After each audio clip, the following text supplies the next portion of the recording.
من النهارده هعتبره دراع اليمين وهجربه معاكم وهقول لكم كل التفاصيل، احنا نعرف وانتوا كمان تعرفوا. اكتر حاجه تعبتني من الشغل والمعجنات هي ايدي، واول ما حسيت ان تعبت خلاص ومش قادره اكمل والله فقدت الامل وقلت خلاص مش هشتغل تاني والله زي ما بقول لكم كده. وبعدين قلت لنفسي ايه اكتر حاجه تريحك في الشغل من غير ما تهلكي ايدك ونفسك في نفس الوقت؟ طلبت عجان الخير واللهم صل على النبي جالي، وقلت بقى خلاص كده هريح ايدي بقى وهشتغل وانا مطمنه ومش هحتاج لاي حد في الشغل ولا هحتاج لاي مساعده كمان. اللهم صل على النبي. تعالوا بقى اعملوا شير كتير كده علشان اقول لكم نعرف مع بعض، انتوا تعرفوا وانا كمان نعرف التفاصيل بتاع العجان. تعالوا نسمي الله ونصلي على الرسول وهقول لكم كل حاجه عنه. انتوا عارفين انا شيماء بتمشي معاكم بامانه وبمصداقيه، لو حلو هقول لكم حلو، لو وحش هقول لكم لا وحش، بس بعد ما اجربه. بس الاول كده هنتعرف عليه، انتوا تعرفوا وانا كمان اعرف. افتح كده العجان ونعرف كل التفاصيل بتاعته وازاي نشغله وازاي ايه التفاصيل، كل اللي انتوا عايزين تعرفوها تعرفوه. فتحنا العجان بتاعنا بسم الله ما شاء الله، ربنا يجعلها يا رب فتحة خير ويجعله حلو وفتحة خير علينا وعليكم. بصوا بقى انا بتكه هنا في سوسته، انا هضير لكم دلوقتي العجان ثانيه واحده بس هقول لكم الايه. اول ما فتحت طبعا الكيس ده انا مش عارفه فيه ايه، لسه هنفتحه. وادي السلك بتاعه، عايزه اقول لكم ان انا قسته كده ايه مترين، حلو قوي. وده في قلبه كفين، ده الكف اللي هو ايه ثابت والكف التاني اللي هو المتحرك. وهقول لكم لما نشتغل ونجربه هقول لكم ده وظيفته ايه وده وظيفته ايه. خلاص. وكمان عندي هنا في قلب البتاع ده ورقه بالتعليمات بتاعته، وعندي هنا حلتين، حله كبيره وحله صغيره. الكيس ده هنفتحه برده معاكم. عايزه اقول لكم ان هو فيه الرجلين بتاع العجان 4 رجول، 2 ورا و2 قدام، بحيث ان انت لو حبيتي تركبيه وتشدي العجان وتقيل عليكي يمشي بالعجل بتاعه. عايزه تحطيه في مكان ثابت يبقى افضل واحسن وما تركبيش الرجلين بتاعته. عندي هنا بقى ايه حلتين، حله كبيره اللي هي ايه 20 بتبدأ معانا، وحلة صغيرة برضو الحلة ديت بتبدأ معانا من 5 كيلو لحد 20 كيلو. خلاص كده تمام. والحلة التانية بتبدأ معانا من 2 كيلو لحد 10 كيلو. يعني لو انت هتعملي كمية كبيرة تبقى تختاري الحلة الكبيرة، هتعملي كمية صغيرة يبقى تعملي في الحلة الصغيرة اللي هي بتبدأ معانا من 2 كيلو ل 10 كيلو دقيق. ولو انت عايزه احجام تانية عندك بيبدا من 10 كيلو 15 كيلو 20 25 35 لحد 50 وانت طالعه.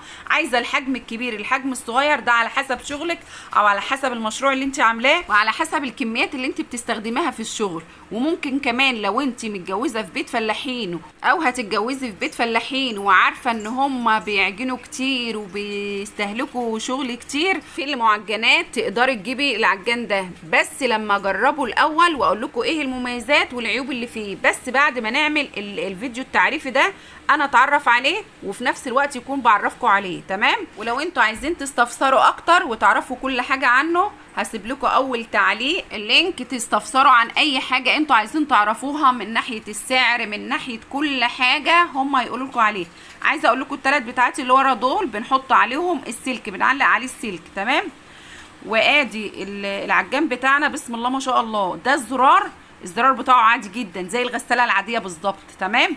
وعندي البتاع السوسته دي عامله زي الكوريك بيرفع العجان، وده برضو زي سوسته كده بنشده لبره بيرفع معانا عشان نرفع كده العجان لفوق، لان ده اللي بيمسك العجان ما يخلوش يتحرك. عند ما بننزل العجان بيمسك فيه في قلب الثقب اللي باين قدامكم ده. عندي بقى الحله الصغيره لو انت هتعملي من 2 كيلو. طيب الحله الصغيره هنحطها ازاي كده وهي مش حابكه؟ بعتلك معاه بتاع تثبيت، يعني حته حديده كده بتثبت الحله علشان ما تلفش في الفاضي، يعني طول ما الحله كده ثابته ومن غير كمان ما القاعده تكون على قدها هتبص تلاقي المضرب بيلف على الفاضي وهي في نفس الوقت في النص كده مش مظبوطه. فالحته الحديده دي اللي بتثبت الحله الصغيره. ولو انتوا عايزين فيديو اعمل لكم ازاي تثبتوا الحته الحديده في الحله الصغيره دي اكتبوا لي تحت في التعليقات وانا هعمل لكم فيديو عنه ازاي تركبوه. ويعني من الاخر كده عاملين لك حله كبيره وحله صغيره. لو انت بتعملي كميه كبيره تستخدمي الحله الكبيره، لو بتعملي كميه صغيره هتستخدمي الحله الصغيره وبتبدا معاكي من 2 كيلو لحد 10 كيلو. تاني لو انت هتستخدمي الحله الصغيره لازم تثبتي الحته الحديده دي علشان الحله بتاعتك ما تلفش على الفاضي والمضرب يلف كده من جوه على الفاضي. وهنجيب المضرب بقى ونركبه علشان يبقى قدام منكم كل حاجه. عندي عمودين هنا، عمود ثابت وعمود متحرك. احنا بنركب دلوقتي المضرب بتاع العمود المتحرك علشان هو ده اللي هيتحرك ويعمل العجينه. تمام. بشد الزرار برضو اللي هو السوسته لبره دي، واقوم ايه منزله العجان، وبحيث السوسته اللي دخلت دي تخش في الثقب بتمسك العجان ما تخلوش يتحرك. لازم الحته دي. احط بقى الفيشه ونجربه دلوقتي. بصوا بسم الله الرحمن الرحيم، اللهم صل على النبي. وندوس بقى كده ايه على الزرار، اتاكدي بس ان البتاع مقفول، وندوس بقى على الزرار ونشغل دلوقتي. الزرار عادي خالص، مفيش سرعات مفيش الكلام ده، هو زرار يعتبر بسرعه واحده. اكيد بقى وانا مشغلاه اكيد مش هيلف علشان هي كده ايه الحله فاضيه، علشان هي السرعه واحده.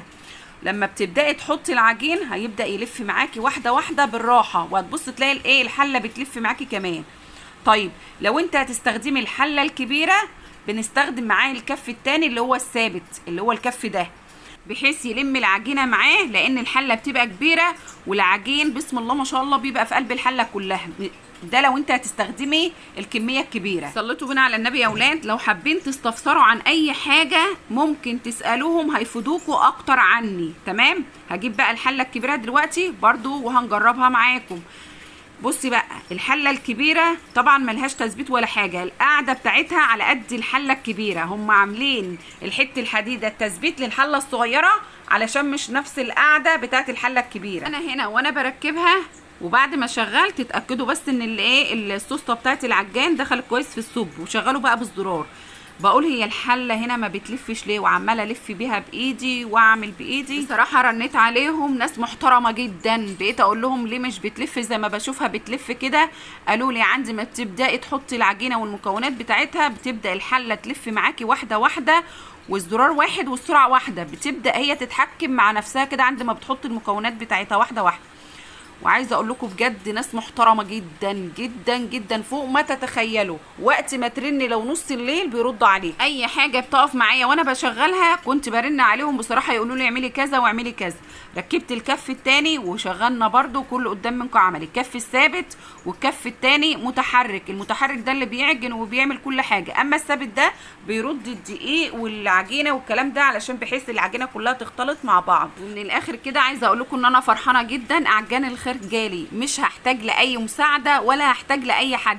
لو انت فاتحه مشروع، لو انت فاتحه من بيتك، لو انت بادئه لسه هتفتحي مشروع، ما تجيبيش العجان غير لما شيماء تقول لك ايه المميزات والعيوب اللي فيه، وان شاء الله ربنا يجعله فتحه خير علينا وعليكم، ويا رب يسترها علينا ويطلع حلو، وما نحتاجش اي مساعده من حد، ولا حد يقول لنا بقى انت عملتي ما عملتيش، اقول تعبانه النهارده تعبانه بكره. ادعوا لي ربنا يوفقنا في شغلنا، وان شاء الله هقول لكم بامانه وبما يرضي الله كل التفاصيل عنه في المميزات والعيوب. بصوا بقى لو انتوا هتركبوا الرجلين ده، لو انتوا هتحركوه، لو انتوا هتسيبوه في مكان ثابت انصحكم ما تركبوش. وعايزه حد يكون جرب العجان بجد وبامانه يقول لي ايه رايه فيه. اشوفكم على خير وفي امان الله.